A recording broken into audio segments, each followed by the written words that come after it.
Hello America, this is Keith, your friendly neighborhood technician, coming at you with some more wonderful information this week. Today we're going to figure out how do I get the drawer and slider shelf out of my Frigidaire French Door Refrigerator.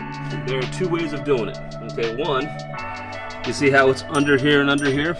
Okay, you want to pull it over and you want to pop it up. It's meant to do that.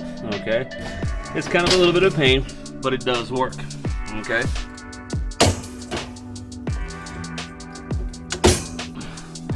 And it pops right out. Oh, come on, get out of there. Okay, and this will pop right out. And putting this back in, same basic easy. Take your time. Okay, line it up. Okay, pop it in. Pop it in. Pop it in. Pop it in. And it sets back where it goes.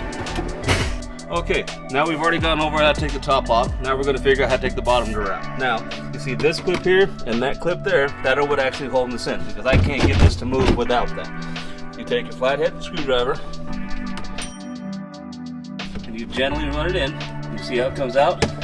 And it pops right out. But you want to get it in there, just run it out. And it comes out. Now, can I take it out without taking the top out? We're going to figure that out right now. Okay? You can do it just like this, and it will come out. Now, if the top's out, it's a little easier, but you don't have to, okay, if you want to take the bottom out. But that's how the bottom comes out also. Okay, so put it back in.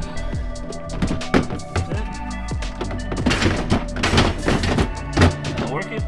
You set it. And when you want to make sure you're back in square, okay, and see, here are your two holes, and they only go in one way. You see that little notch right here? That goes up there.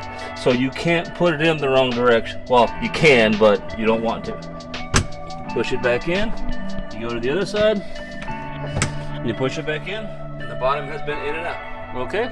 So like I said, don't forget to subscribe and like this YouTube channel. Come back some more for some wonderful information. Have a good day.